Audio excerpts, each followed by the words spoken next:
Brittany Welk.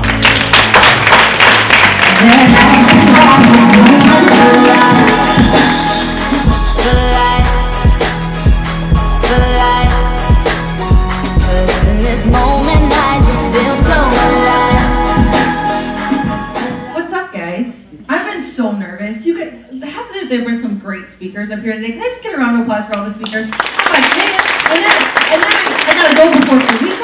I don't know how I'm gonna do this. This girl coming behind me, I don't know. So this is really cool. This is my first time speaking, by the way. And somebody reminded me that you guys have been sitting down for like 7 hours today. So I'm gonna ask this. I didn't plan this, but can you play like some kind of music? Everybody get out of your chairs and like just shake it out. Like give us something good. We're all in the fitness industry. We all like good pop music, like something good. Get up out of your chairs, move around, shake, give your neighbor a high five. Just say something, do something, move around, get those endorphins. You guys are not giving me any music. There we go. Yeah, give some high fives, shake some hands. Take like 30 seconds to just like, I know you got some lactic acid built up in your legs from sitting down. Cool. All right. Got smiles, endorphins are going. Perfect. Good song. Thank you. Thank you. All right, perfect. Go ahead and have a seat. There we go. See, I just need you guys to smile like just a little bit for me because I'm like, oh, everybody's not sticking and listening. Perfect. Thank you. Okay. You guys are awesome. I'm not dancing for you, so you can shut the music. All right, guys. Like Mike said, I'm Brittany. I'm with Midwest Performance in Schaumburg, Illinois. We're just outside of the city of Chicago, Chi-Town, represent here on the stage. So I'm going to talk to you guys today a little bit about how to do more with less. And what I mean by that is, how many of you guys started your businesses with the money in your pocket? Like the money in your pocket.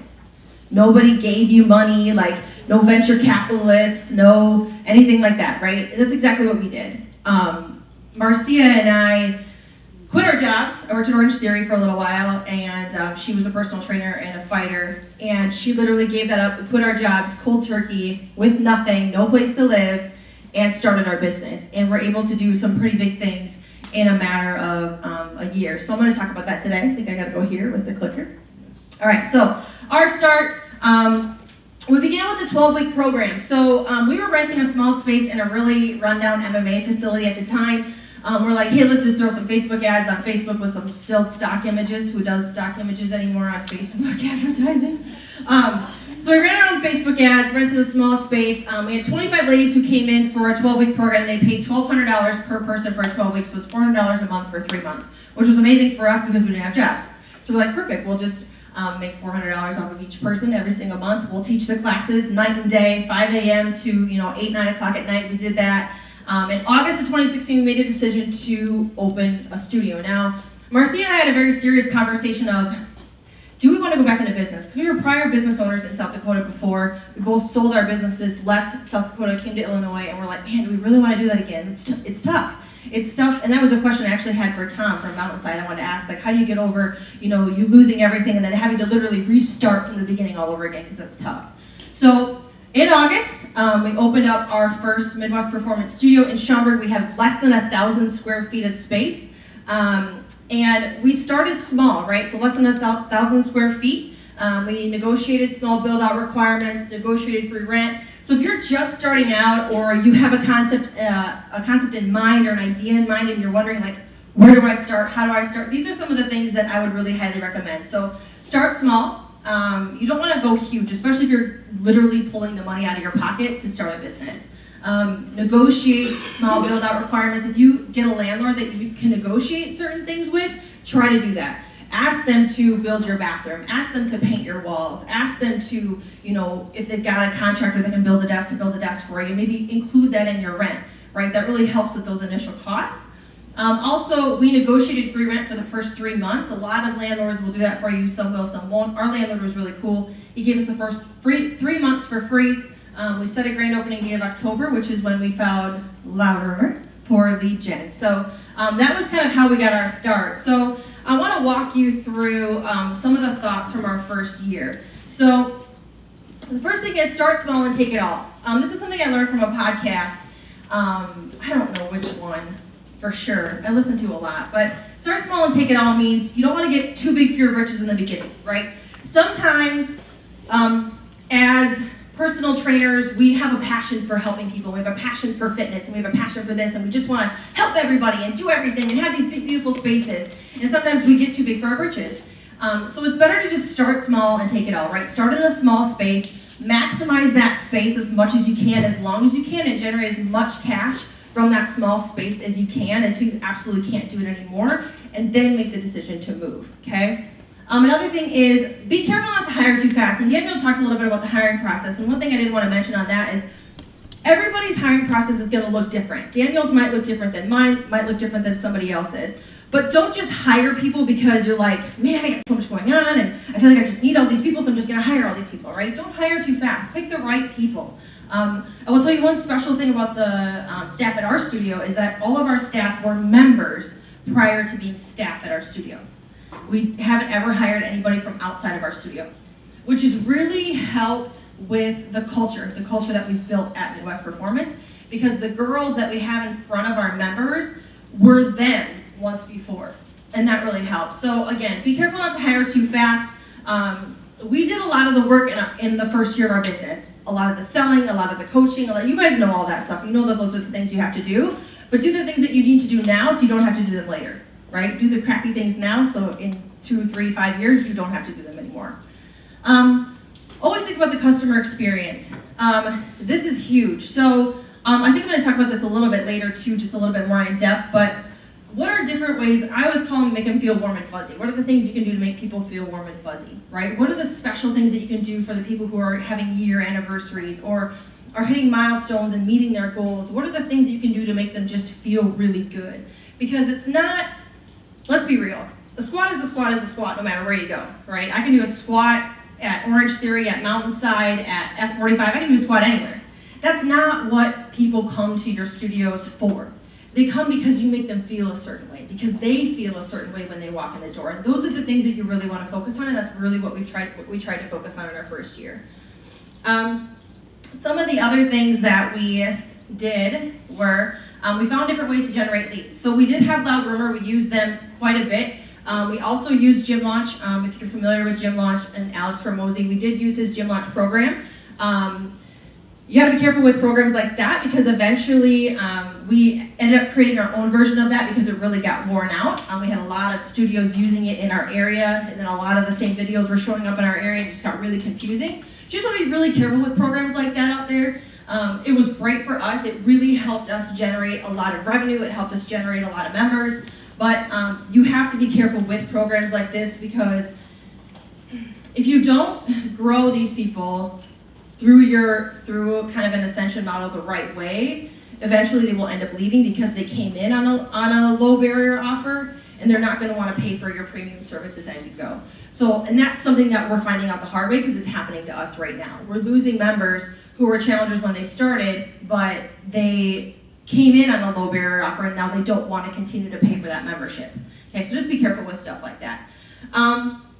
We made sure also that we kept innovating our studio. So we've always been willing to do the things that our competitors aren't willing to do.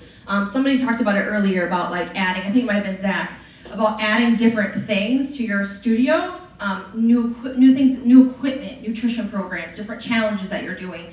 Add new things that keep your people guessing. Because if you really just have a membership-based model and that's it, and there's really no ascension for your members to go through your studio, they're gonna get bored and they're gonna leave. Okay, because the next best thing is going to come down the street with the drumsticks, and they're going to be like, man, I really want to go do that because I've been doing the same thing. Uh-oh. Over here. I don't know where I'm going next, so I'm just going to keep talking. But we had a good streak. We did. It's okay, though. It's me. This is normal. So, like, innovating your studio is something you just really want to make sure. And it doesn't, now, innovation doesn't mean spending more money. Okay, that's not what it necessarily means. It doesn't mean go out and buy the latest and greatest thing. It means be resourceful.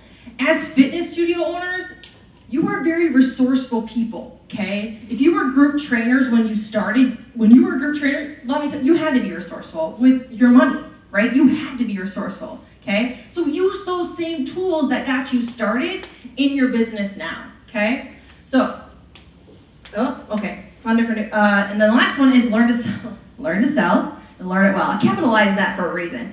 I hated selling. Can I just say that I hated selling? I seem like a very social person, but I'm not. I'm kind of the same way as I think it was Tom that was up here. If I get like a one-on-one conversation, I get a little awkward, and I'm just not super social that way.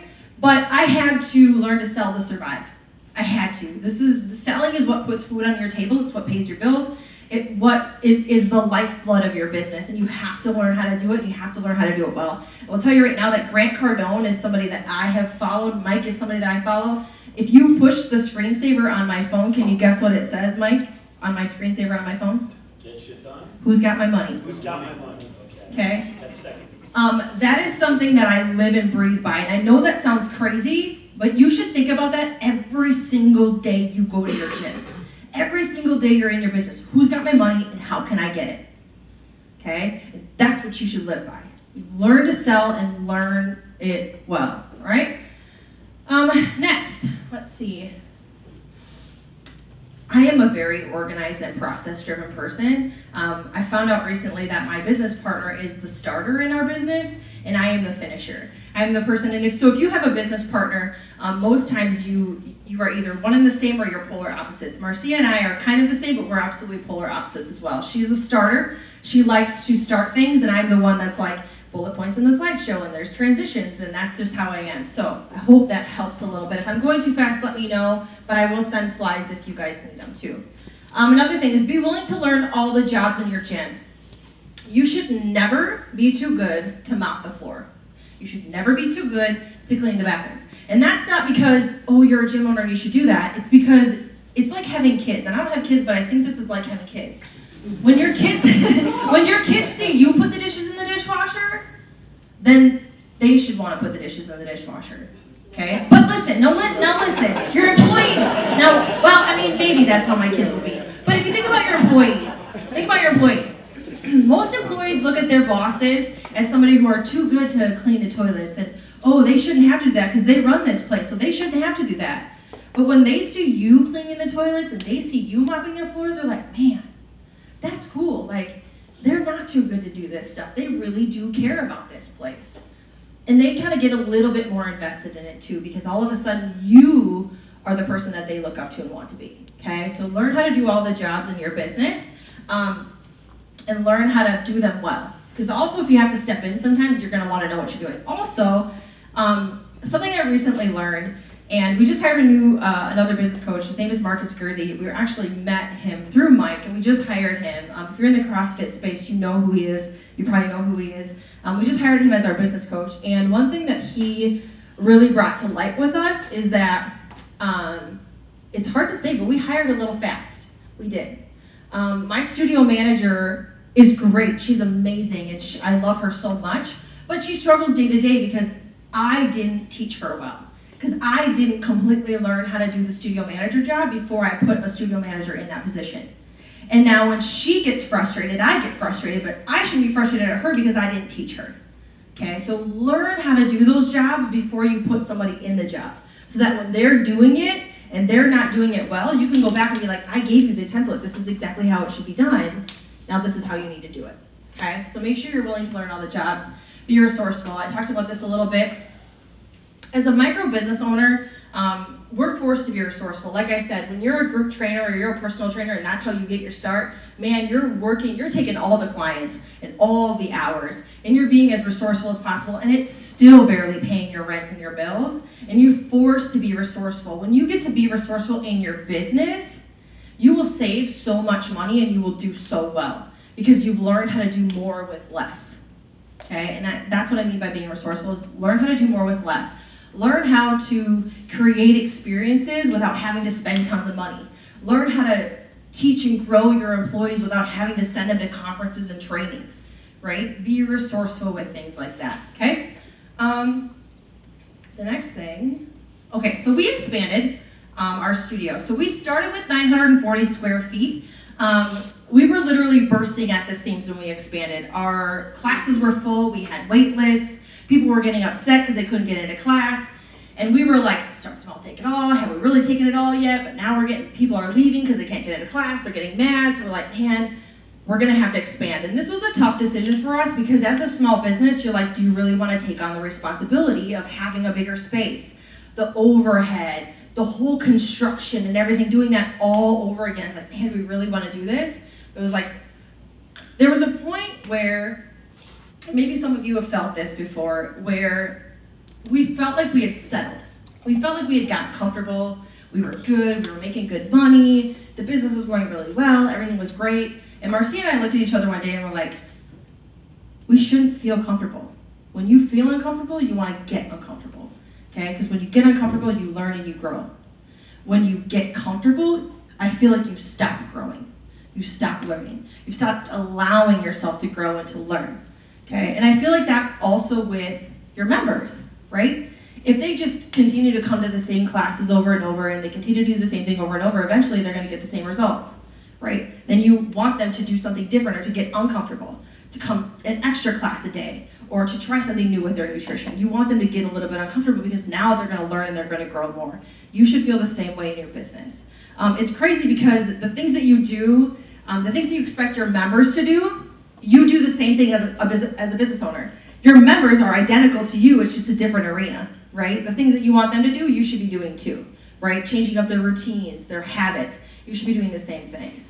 So we expanded our studio in December of 2017, went from 940 square feet to almost 2,700 square feet, so we literally over doubled our space.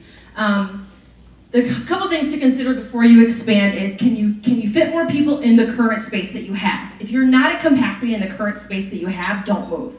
Get to where you're busting at the seams before you decide to expand your studio. Can you add or adjust your class schedule? That was something that Mike really honed in with us, is we had like 15 or 20 minutes between our class times. He's like, cut that down to 5. You can fit more classes on your schedule if you cut your time down. So think about your current class schedule, and if you can add a class here and there that will help you kind of ease the burden of your classes being full, look at that. That's another thing to look at. Do you have the cash flow? That was one thing, again, about knowing your numbers. Do you have the money to be able to do this? Is this worth what it's going to cost? Are you going to make more money? Are you going to continue to break even? What are you going to do? So again, know your numbers before you decide to take that step. If you have an accounting team, ask them. If you don't have one, find one, because they are priceless, really. And the last thing is, do you have the staff to do it? Don't expand if you're the only person there, okay? Because if you have problems in the small space, you're going to double your problems in the bigger space if you don't fix the problems first. Make sure that you have the staff to help you out, or that you have the ability and the cash flow to hire staff to help you out. Don't grow and be like, oh, we'll figure that out when we get more members, and then the doors are open and the members aren't coming through, and then you're like, oh crap, now I've got more space, more people, but I don't have the money to hire more people. Now you're screwed. Okay, so make sure that the numbers line up, that everything is there before you take that jump into expanding or a second location, things like that. What we changed, so we did hire staff, again, caution. That was one thing I talked about, is learning from our mistakes. Make sure you know the job first before you put somebody in the job. You're the 1 out of 10, right? On a scale from 1 to 10, you're the 10 in your business, right? You are the 10. You need to be able to create the 8s and the 9s, okay? You gotta know what the 10 looks like in that job, and then hire somebody that you can create to be the 8 or the 9, okay? We added new equipment, new amenities. We didn't add a lot, but we have an all-women's fitness studio, and women like new shiny things, right? We like new shiny equipment. We like new shiny paint. We like new mirrors. We like things like that. So we didn't really have to add a lot. We added a little bit, but it was enough to really make our members feel like, man, this is cool. Like, this is nice, because it was like this space, and that was like this space. So we added some new things. We did increase our prices again. Mike was like, if you're gonna do this, you gotta increase your prices. It's something you have to do, right? If you're gonna get a bigger space, you've gotta charge more money, okay? Make sure that a lot of times I see people who are in the fitness space, they don't charge what you're worth. So when you're looking at your prices, make sure you're charging what you're worth, okay? We always think that we gotta be the cheapest place in town. Why? You don't need to be the cheapest place in town. You don't wanna be the cheapest place in town, okay? Because then you get the cheapest people who don't stay the longest, okay? Don't be afraid to be expensive, okay? Here are some keys to success. So again, find a coach or a mentor. Who's got coaches and mentors in here? Who's got people that they've hired or at least like look up to. Good. So at least you're looking up to people, you're reaching out to people, you have somebody you can call, that's great. Have somebody there. That was one thing that was huge for us, is that we wanted to surround ourselves with people who are where we want to be. Okay, we've connected with Daniel a lot, we've connected with Mike a lot. There's a lot of people we've connected with because we want to be where they are. Okay, so connect with those people. Never be afraid to be the stupidest person in the room. Because if you are the stupidest person in the room, then you are learning and you are growing and you are going somewhere. Okay? Learn from others' mistakes and past mistakes. If you've got mentors and people who have made the mistakes ahead of you, learn from them. Let them make the mistakes. Don't you make the mistake. Let them make the mistake, learn from them, and then do it differently. A lot of people have mentors that are like, hey, don't do this because I did it, and then you go and do it already, then you go and do it again, and it's like, why'd you do that? I told you not to do that. Okay? If they tell you not to do something, it's because they did it and it didn't work. Okay? So listen to the people who are where you want to be and let them make the mistakes for you. Okay? Never settle. Again, when we expanded, we take a lot of risks, like Mike said. There's a lot of things that we do in our business because we feel like if we're not growing, we're dying. Okay? If we're not growing, especially in this industry and as fast as it grows, and as many different concepts and things like that that are coming up, you can't ever settle for where you're at because it's never going to be good enough. It's never going to be good enough. Okay? And it's not settling in like spending more money, like you got to go get more equipment and you got to have all these new things. That's not it, but be innovative. Find new things. Listen to your people, okay? Again, always be willing to innovate, step up your game. One thing I was talking to the ladies over here at Coco Fit Club earlier, I was like, listen to your people. What are they saying? What do they want? On the lives for content, what are the questions that your people are asking you? Then talk on those topics. Because when you talk on those topics on your social media, you're going to attract the people that you want. Okay? If you're talking about topics that your people don't care about, they're not going to listen. So listen to your people, be willing to innovate, do different things, get outside of your comfort zone, get in front of the camera. We have a podcast now, right? That's something that we do. We have the Coffee with MP show. It's a podcast. It's a lot of work, but it's cool because it's putting you out there. It's giving you more exposure, okay? So innovate, innovate, innovate, innovate, all right? Next up. Learn to do more with less. We talked about that earlier. Again, it's not about spending more money.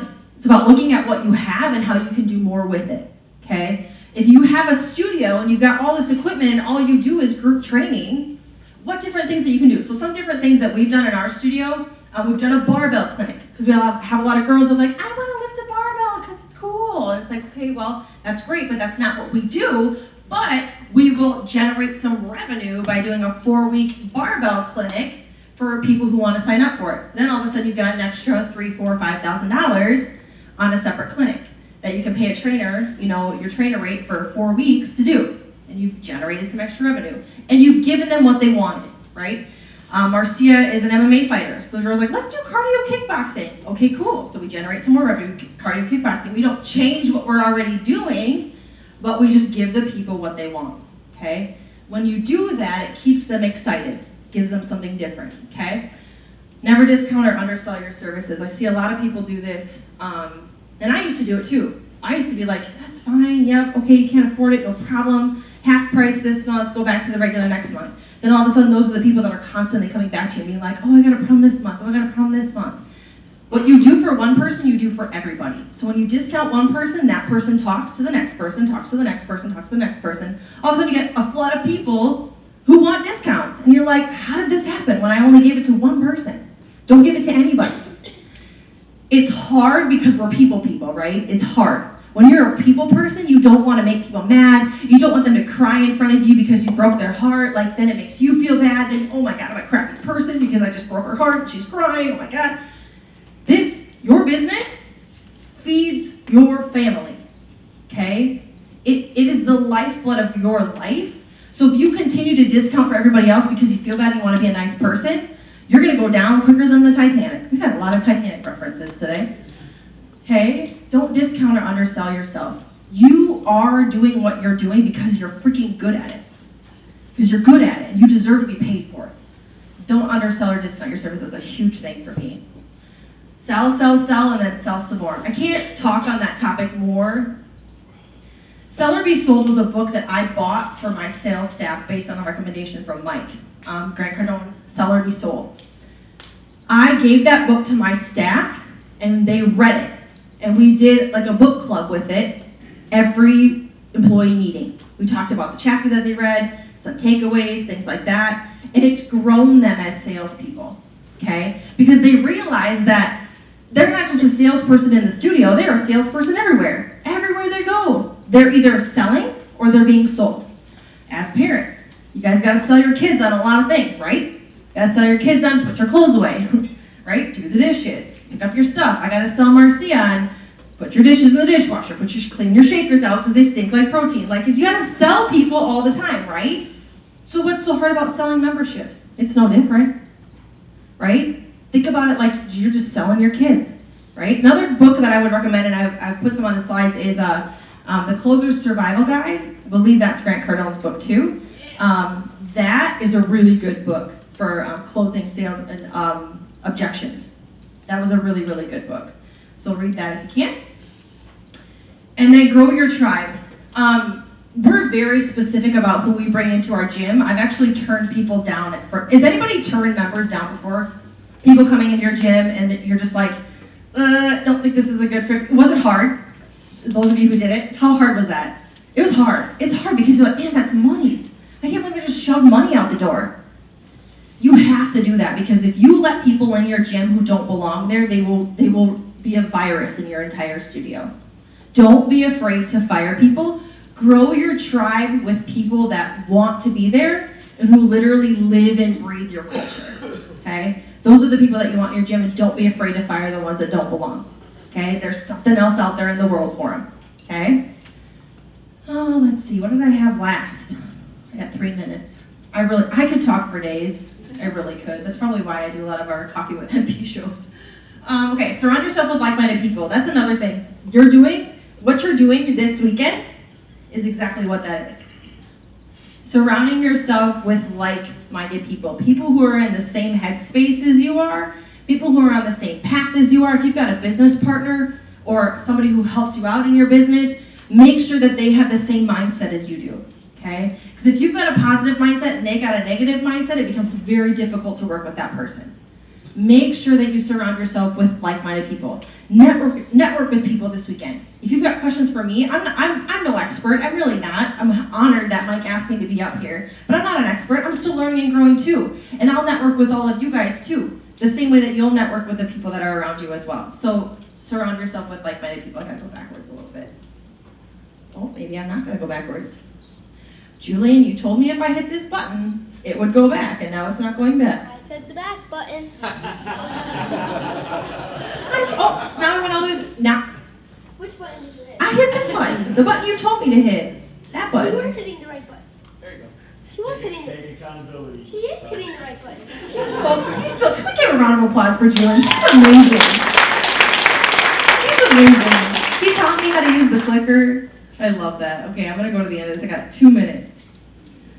You guys have been awesome. I know you guys have been sitting here all day. You guys are great. All right. I think that was pretty much my last slide. I feel like I just stood up here and talked a lot. Good thing this was my first time doing this. I'll be better. I'll be better next time, I promise. I don't have any sideshow tricks either. I heard you can sing. I can sing, yes, but I'm not singing. Nice try. Molly. All right, invest in yourself and invest in your business. In my last 90 seconds, invest in yourself and invest in your business. Don't be afraid to read books, to listen to podcasts, to go to conferences. The one thing that I will tell you about conferences, go to the right ones. Talk to your mentors. Mike was always like, we would always call him like, hey, we should go to this. And he's like, no, don't go to that one. Hey, we should go to this. No, don't go to that one. Hey, we should go to this. Yep, go to that one. So it was like, talk to the people that you trust the most and say, hey, would this be beneficial for my business? And if they are a good mentor, they will tell you yes or no. So don't be afraid to invest in yourself. Okay, you've got to be able to invest in yourself and invest in your business. It's gonna be what's gonna help you grow. Again, it goes back to never settling. For those who have business partners, define your roles. Marcia and I are not only business partners, but we are life partners as well. And that's a challenge. If you have a partner who's not only your business partner, but your significant other, that becomes super difficult. The line gets blurred a lot. So I really challenge you to really define your roles and stay in your lane, right? If you do this and you do this, don't cross the way, okay? And if you have to cross the way somewhere, define a time to sit down and talk about it, and take that time to talk about it, whether it's 30 minutes or an hour, talk about it and then be done with it. But stay in your lanes if you have a business partner and a life partner as well. I had 1 second. Okay, I'm done, I promise. Okay. Ways we've grown, how you can too. So these are just some different things that we've done in our studio. New studio expansions, new podcasts. Find it on iTunes, Stitcher, Google Play. The Coffee with MP show, we actually highlight our members. So we pull members out of our studio and we interview them about their story, about how they've been successful. That's the way we've done that. Fit ranks, fitness testing. If you've ever heard of fit ranks, it's a fitness level testing, kind of like karate belts. Hired A players, hired business coaches and mentors, created a mastermind. We actually have our first annual Orenda retreat in 2 weeks. We had a membership recognition gala. We actually spent a night recognizing our members. We handed out awards, they came in for dinner, they got all dressed up, and we threw this huge recognition gala for them. So that was that, added supplements, that's just different streams of revenue, created consistent social media content, created a focus group, host ladies nights, host customer appreciation every quarter. These are all things that we do on a monthly basis in our studio, special events monthly. And then these are just some books and podcasts that I read, listen to. Yeah, there was one story, quick, I promise, that I want to share. Lewis Howes, we got a book of Lewis Howes. He just had a podcast recently on leadership, and there was 3 cuts that he put in there. The first cut was a lady who actually climbed Mount Everest, and she talked about how when you climb Mount Everest, you don't just like get up and you climb the mountain. You literally have to go 10 days to base camp. You stay at base camp, then you climb to camp 1, stay at camp 1, go back down to base camp, stay at base camp, go back up to camp 1, stay there, go back down, go to 1 to 2. It's like a back and forth thing. And it was like, that's how you should look at progress in your business. Progress isn't always just one direction. You're not always just going straight, okay? Progress is like all over the freaking place, right? It's never just straight, but that's okay, okay? As long as you're doing this stuff, you're going somewhere. So, with that being said, I'm done. I'm sorry I went over. You guys have been great. Thank you so much. If you have any questions, come find me. You can find them Midwest Performance. You can find me on Facebook and Instagram at Brittany Welk. Thank you so much. You guys are great. I took too long. I'm so sorry. Thank you so much. So, round of applause for Brittany. Help you.